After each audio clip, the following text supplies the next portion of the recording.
Well, I wanted to thank some of my new subscribers and some of my departing ones for listening to my videos in the first place.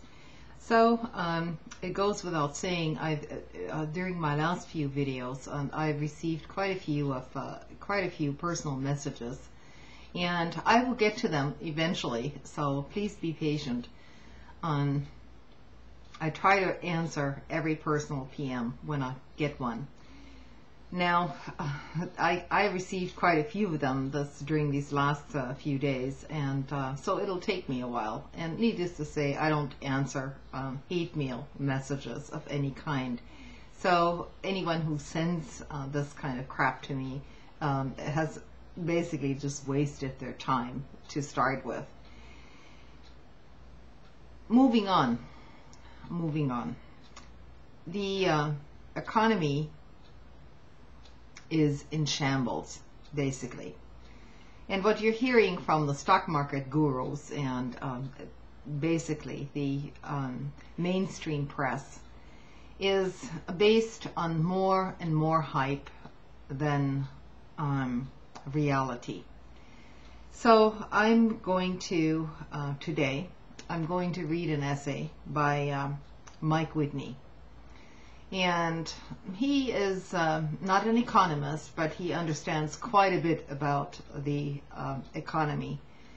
It's sort of a hobby for him, and because he's not connected to the system, he takes a position which is contrary to what you hear on the mainstream media today. So this recent upsurge in the stock market, and many of my viewers would probably actually agree with his viewpoints, as do I, is a temporary kind of thing. It is not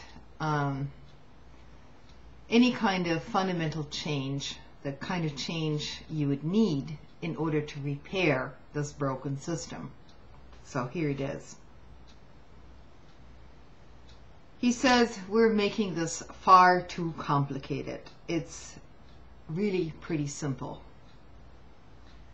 The Fed has only one tool at its disposal: to create more money. Typically, the way the Fed adds to the money supply, this is the Federal Reserve, is by lowering interest rates. When the Fed lowers rates below the rate of inflation, they're basically selling dollars for under a buck. That's a good deal. So naturally, speculators jump on it and trigger a credit expansion.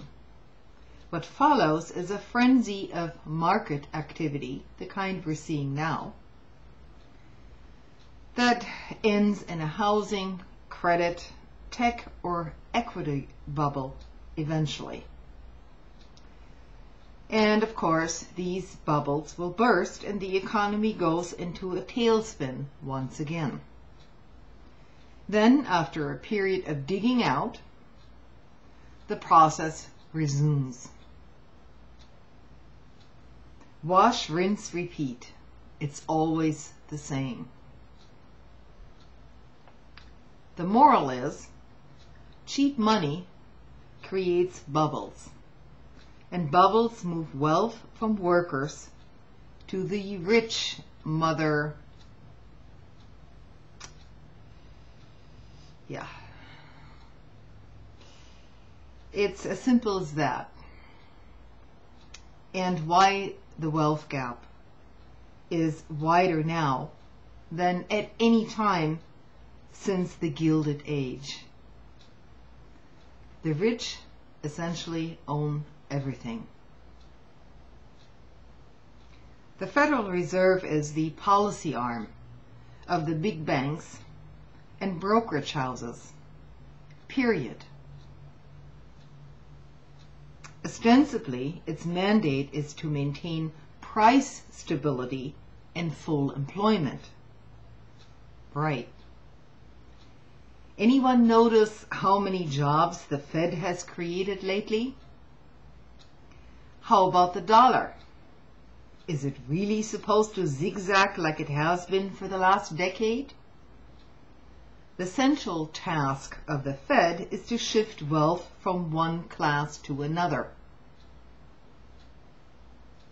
And it succeeds at this task admirably.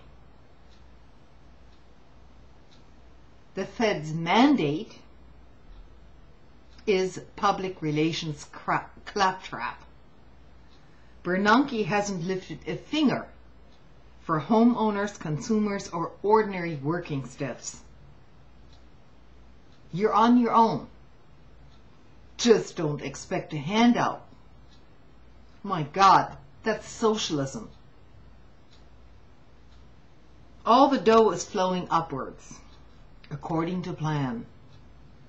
The Fed is a social engineering agency designed to serve as the de facto government behind the smokescreen of democratic institutions.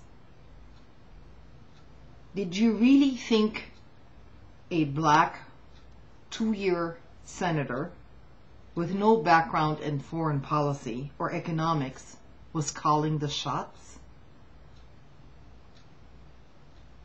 Please. Obama is a public relations invention who is used to cut ribbons, console the unemployed, and convince Americans they live in a post-racial society. Right?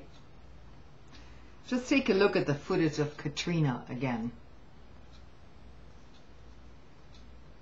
The Fed has complete control over monetary policy and thus the country's economic future. Bernanke doesn't even pretend to defer to Congress anymore. Why bother? After Lehman caved in, Bernanke invoked the usual and exigent clause in the Fed's charter and declared himself the czar. Now he has absolute power over the nation's purse strings. The $13 trillion the Fed has committed to the financial system since the beginning of this via loans and outright purchases of mortgage-backed garbage and U.S. sovereign debt was never authorized by Congress. In fact, the Fed stubbornly refuses to even identify which institutions got the loans, how much the loans were worth, what kind of collateral was accepted for the loans, or when the loans have to be repaid. To this very day. Yeah, well, this is going to be a two-part video, sorry.